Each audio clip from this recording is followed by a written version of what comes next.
सर्वप्रथम महाकारुणिक सम्यक संबुद्ध को त्रिवार वंदन करते हुए तदोपरांत परम पूज्य बोध सत्व बाबा साहब डॉक्टर भीमराव अम्बेडकर जी के प्रति कृतज्ञता का भाव प्रकट करते हुए तदोपरांत श्रद्धावान उपासक, श्रद्धावान उपासकाओं और बच्चों, आप सभी के प्रति मंगल मैत्री की भावना प्रकट करते हुए आज वर्षावास के पावन पुण्य अवसर पर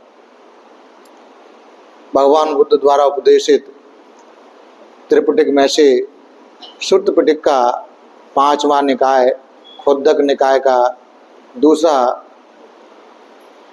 ग्रंथ धम्मपद का जो प्रथम ग्रंथ है, प्रथम भाग, उसका पहला वर्ग यमक वर्ग की 9वीं और 10वीं गाथा का आज वाचन है, आज उसकी देशना है। भगवान बुद्ध इन गाथाओं में, 2 गाथाओं में बोलते हैं।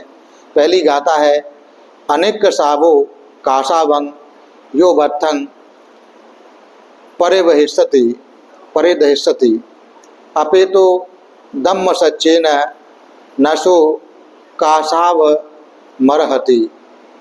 पहली गाथा में भगवान बुद्ध कहते हैं, जो पुरुष राग द्वेष काम क्रोध आदि मल दोषों से युक्त हैं, वह काषाय वस्त्रों का पहनना ओढ़ना आदि का उपयोग नहीं कर सकता, उसका अधिकारी नहीं है। और जो इंद्रिय दमन एवं सत्य भाषण आदि गुणों से रहित है, उससे दूर है, ऐसा व्यक्ति काषाय वस्त्र पहनने का अधिकार नहीं रखता। वैसे ही पहनता ओढ़ता फिरता है, वास्तव में वह काषाय वस्त्र पहनने का अधिकारी नहीं है, ऐसी भगवान बुद्ध कहते हैं। दूसरे गाथा में भगवान बुद्ध कहते हैं, योच वंत कसाव रसन शीलेषु सुसमाहिता उपेतो दम सच्चेन सवे कासाव मरहति।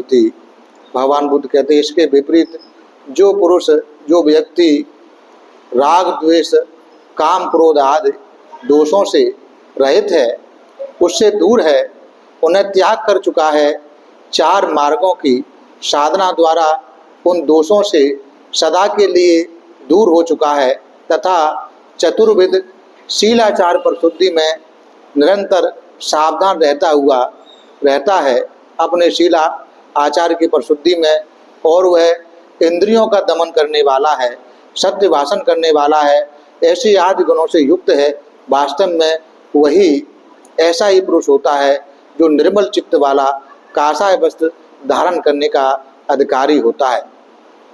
यह जो धम्म देशना 2 गाथाएं हैं, भगवान बुद्ध ने देवदत्त को उद्देश्य करके कही थी। यह जो कथा है, देवदत्त कथा है। यह भगवान बुद्ध ने यह दोनों गाथाएं देवदत्त को उद्देश्य करके कही थी, और यह धम्म देशना श्रावस्ती के जेत वन में साधना करते समय भगवान ने उसको लक्ष्य करके कही थी। भगवान बताते हैं कि एक समय दोनों ही अग्र शावक सारपुत्र एवं मोदगल्याण अपने अपने 500 संख्या वाले भिक्षु संघ को लेकर भगवान की आज्ञा से उन्हें प्रणाम कर जेत वन से राजगृह की ओर से चारका करने निकले। उनके राजगृह पहुंचने पर राजगृहवासी उपासक 2-3 या बहुत से मिलकर उन भिक्षुओं को आगंतुक दान देने लगे।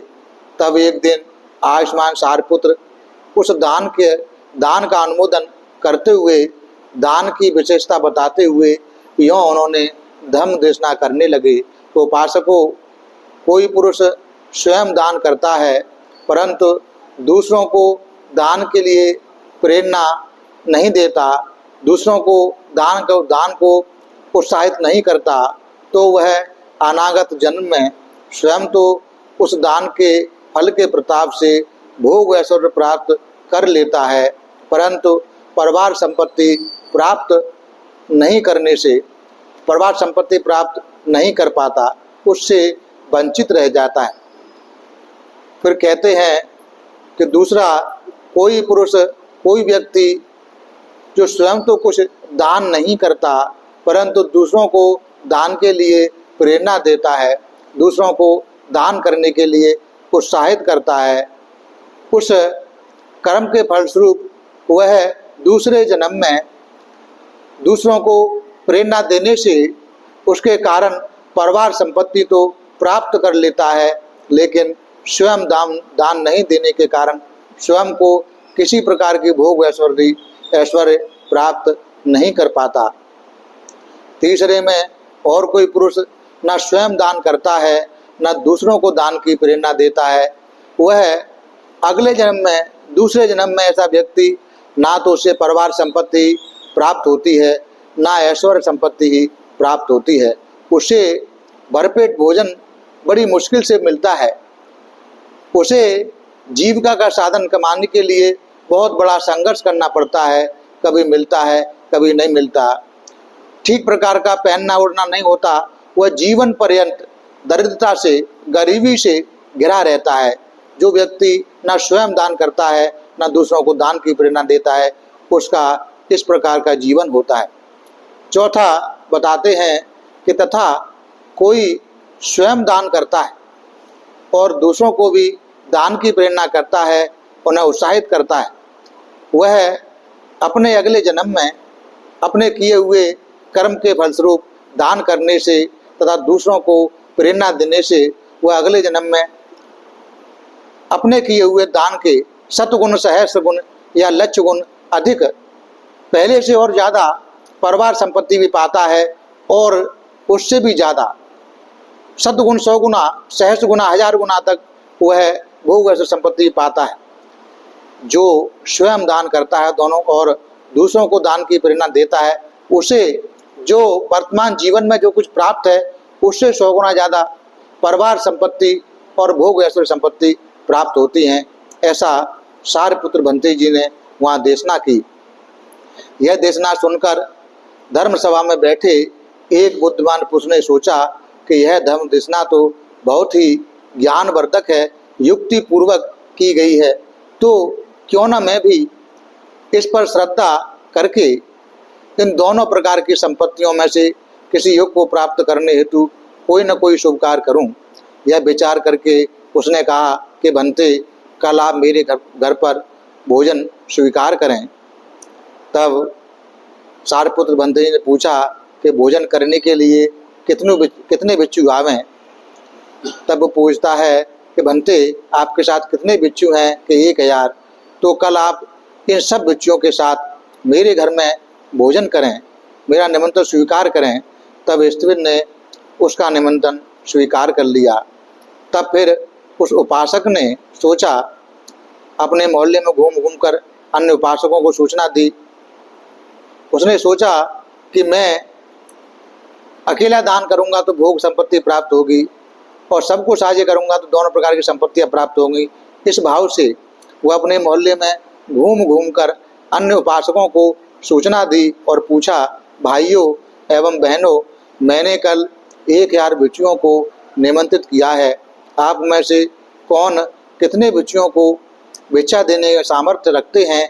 तब उपासकों ने अपने अपने दान संपत्ति के अनुसार, किसी ने कहा कि हम 10 बिच्छुओं को भिक्षा देंगे, किसी ने कहा हम 20 बिच्छुओं को भिक्षा देंगे, किसी ने कहा हम 100 को देंगे, ऐसा कहा। इस पर निमंत्रण दाता उपासक ने सुझाव दिया, तो ऐसा क्यों न किया जाए कि आप लोग अपना अपना दान भाग एक स्थान पर जमा कर दें, तो भिक्षुओं को उसी स्थान पर जमा कर बैठा कर भोजन करा दें। आप लोग अपना जो देह पदार्थ है, तिल है, तंडुल है, घी है, मधु है, शहद है आदि ले आवें। यूँ कहकर सारा सामान एक जगह जमा करा लिया।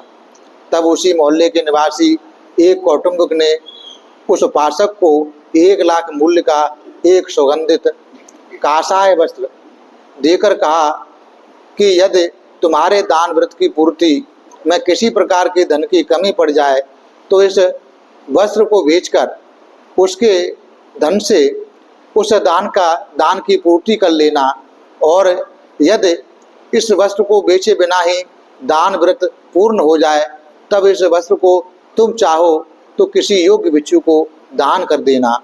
अंत में उस उपासक का 1000 भिक्षुओं का भोजन कराने का दान व्रत उस वस्त्र को बेचे बिना ही पूर्ण हो गया।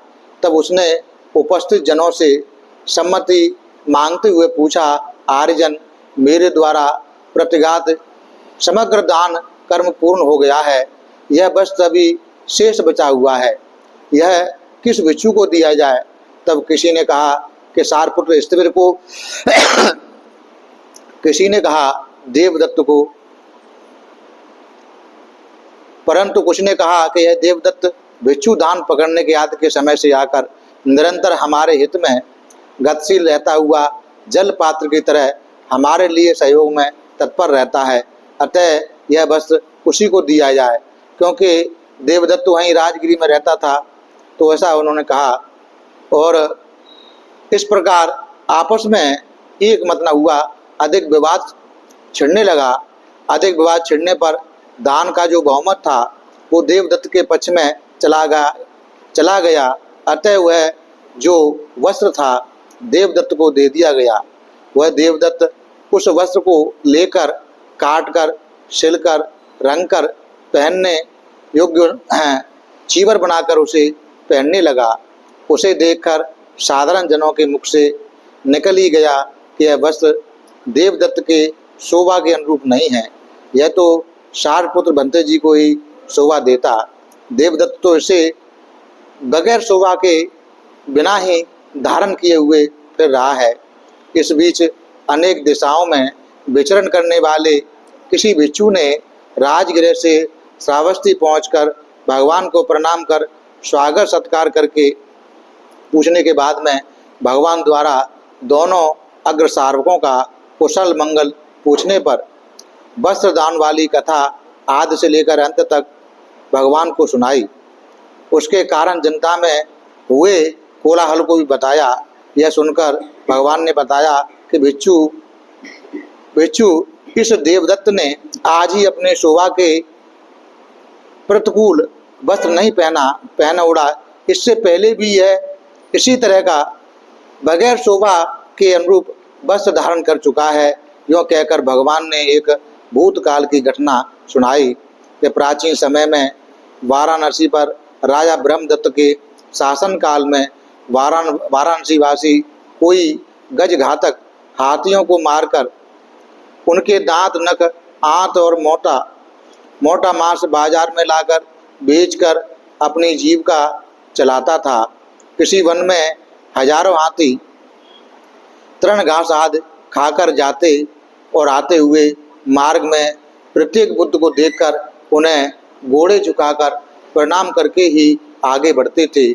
एक दिन गज घातक ने हाथी के शिकार करने वाले ने हाथियों की यह वंदना क्रिया देखी और विचारा कि मैं तो इन्हें बहुत ही कठिनाई से मार पाता हूँ, जबकि ये प्रत्येक बुद्ध को देखकर इतनी विनम्रता से उन्हें प्रणाम करते हैं, तो उन्हें क्या देखकर ये प्रणाम करते हैं। तब उसकी समझ में आया, अहो, ये उन प्रत्येक बुद्धों द्वारा धारित पहना हुआ कासाय वस्त्र को देखकर प्रणाम करते हैं, तो मुझे भी कहीं से एक कासाय वस्त्र की व्यवस्था करनी चाहिए ताकि मैं उसे पहनकर इन्हें धोखा दे सकूं, इनका शिकार कर सकूं। यह सोचकर उसने किसी प्राकृतिक सरोवर में कपड़े उतारकर नहाने के लिए उतरे किसी प्रत्येक बुद्ध के कासाय वस्त्र को चुरा लिए और उन हाथियों के आने जाने मार्ग में वह कासाय वस्त्र ओढ़कर पहनकर वह गज घातक साथ में भाला लेकर बैठ गया। हाथी भी उसे देखकर उसे प्रत्येक बुद्ध समझकर प्रणाम करके आगे बढ़ जाते। तब वह गज घातक उनमें से जो सबसे पीछे वाले हाथी को भाले से मारकर गिरा देता और उसके दांत आदि लाकर आपन में बेच देता। शेष व्यर्थ भाग को भूमि में खोदकर उसे गाड़ देता था। तब आगे चलकर बोधिसत्व हाथी की योनि में जन्म लेकर उसी हाथी के समूह के सेनापति बने। वह भी अपने पूर्वजों की तरह दैनिक क्रिया करता रहा। वह महाप्राण बुद्धिमान अपने हाथियों के समूह का प्रतिदिन क्रमिक नुकसान होता देखकर, संख्या कम होते देखकर साथ के हाथियों से उन्होंने पूछने लगा कि भाइयों, ये हाथी कहाँ गए? कुछ हाथी कम दिखाई दे रहे हैं, ज्ञात नहीं हो रहा स्वामी। यह उत्तर मिलने पर बोधिसत्व ने सोचा, यदि वे कहीं अन्यंत्र जाते तो बिना पूछे नहीं जाते, अवश्य कोई शत्रुतापूर्ण घटना हुई है। फिर उनके ध्यान में आया कि अवश्य कोई गज घातक कासाय वस्त्र पहनकर छिपकर कहीं बैठा है, उसे पकड़ना चाहिए। यों सोचकर वह हाथियों को आगे भेजकर स्वयं उनके पीछे पीछे उनसे कुछ दूरी पर चले। उधर उस गज घातक ने शेष हाथियों द्वारा प्रणाम कर उनके चले जाने पर अंत में जो आने वाले हाथी थे वो बोधिसत्व थे। उन्हें देखकर उसने भाला फेंका। युद्धपति बोधिसत्व ने भाला फेंके जाते हुए देखकर घूमकर भाले के प्रहार को रोक दिया और सोचा, बोले इसी ने ये मेरे हाथी मारे हैं। यह सोचकर उसे पकड़ने के लिए प्रयत्नशील हुए, परंतु वह गजघातक तत्काल एक वृक्ष को आगे कर उसके पीछे छिप गया। तब बोधिसत्व युद्धपति ने सोचा, इसको वृक्ष के साथ ही सूंड से पकड़कर भूमि पर गिरा दूंगा। यह सोचकर ज्यों ही युद्धपति ने वृक्ष के पीछे से निकाला तो उन्हें वह कासाय वस्त्र उसके ऊपर दिखाई दे गया। तब उन्होंने सोचा, यह कासाय वस्त्र धारण किए हुए इसकी हत्या कर दूंगा तो हजारों बुद्ध, प्रत्येक बुद्ध एवं छीनाशव भिक्षुओं को लज्जा का अनुभव होगा कि कासाय वस्त्रधारी भी हत्यारे होते हैं। यह मन में ध्यान कर उस गजघातक से ही पूछा, क्या तुमने मेरे हाथियों की हत्या की है? कहाँ मैंने की है। तुमने इतना भारी दुष्कर्म क्यों किया? स्वयं के प्रतिकूल वीतराग भिक्षुओं के ये कपड़े पहनकर हत्या जैसे पाप कर्म करते हुए तुम्हें अपने पाप कर्म पर लज्जा नहीं आई? इस तरह कहते हुए अन्य वस्तु से भी अन्य तरह से लज्जित करते हुए बोले कि निर्मल निर्दोष पुरुष कासाय वस्त्र धारण करने के अधिकारी होते हैं। यह धम्मदेशना की और गाथा कही और इस तरह युद्धपति ने गजघातक को कहा कि तुमने बहुत अनुचित कर्म किया है, तुम यहाँ से निकल जाओ, तुम्हें मैं कासाय वस्त्र के कारण मार नहीं सकता। और उसे कासाय वस्त्र के कारण भगा दिया, उसे मारा नहीं। भगवान ने तब यह धम्मदेशना कहते हुए बताया था कि यह घटना उस गजघातक जो था वो देवदत्त था और जो युद्धपति था वो मैं था।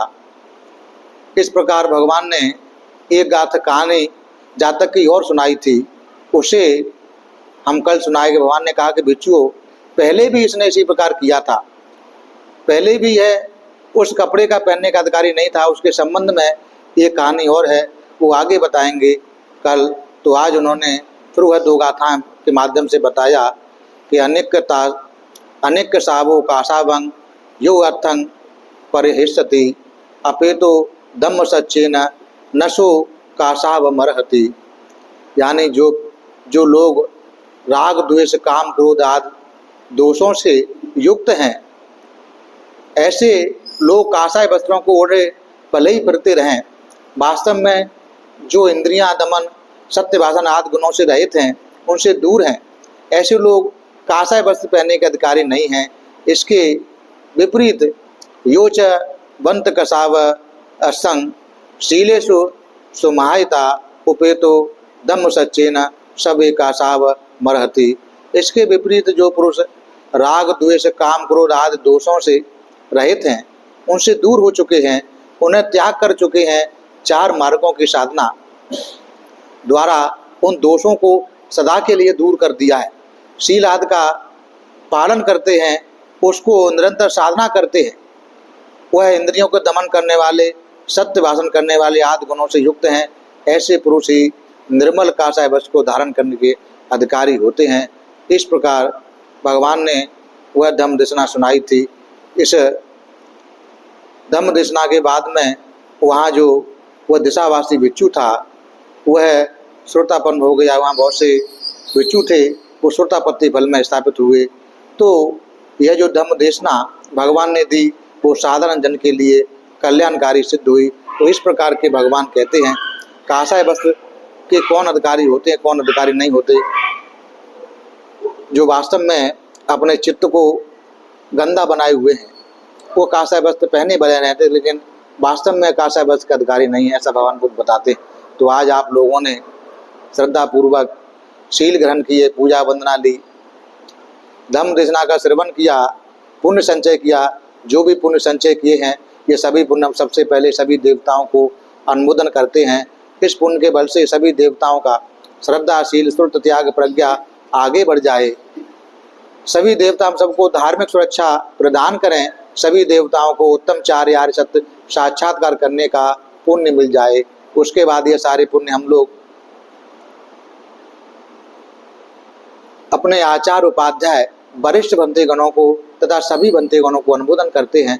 इस पुण्य के बल से ये सभी लोग सुखी हों, सभी का कल्याण सदे, इन सभी लोगों को उत्तम चार्य आर्य सत्य साक्षात्कार करने का पुण्य मिल जाए।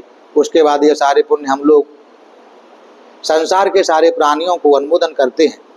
संसार के सारे प्राणी सुखी हों, सभी का कल्याण सदे, संसार के सारे प्राणियों को सत्य धर्म का मार्ग मिले, सत्य धर्म के मार्ग पर चलकर कर्म फल से मुक्त होकर निर्वाण गति को प्राप्त हो, ऐसी कामना करते हैं। इसके बाद ये सारे पुण्य हम लोग यहाँ आए हुए सभी लोगों को अनुमोदन करते हैं। इस पुण्य के अनुभव से इन सभी लोगों के सारे प्रकार की आपत्ति विपत्ति, सारे प्रकार की विघ्न बाधा दूर हो, इन सभी लोगों को उत्तम चार्य आर्य सत्य साक्षात्कार करने का पुण्य मिल जाए। उसके बाद ये सारे पुण्य हम लोग श्रद्धावान उपासक, श्रद्धावान उपासिकाओं को अनुमोदन करते हैं, जो हम लोगों को भोजन, चीवर, कुटिया, दवा, परिष्कार आदि से सेवा करते हैं। इस पुण्य के अनुभव से इन सभी लोगों के सारे प्रकार की आपत्ति विपत्ति, सारे प्रकार की विघ्न बाधा दूर हो, इन सभी लोगों को उत्तम चार्य आर्य सत्य साक्षात्कार करने का पुण्य मिल जाए। सबका भला हो, सबका मंगल हो, सबका कल्याण हो। भवतु शब मंगलं, भवतु शब मंगलं, भवतु शब मंगलं।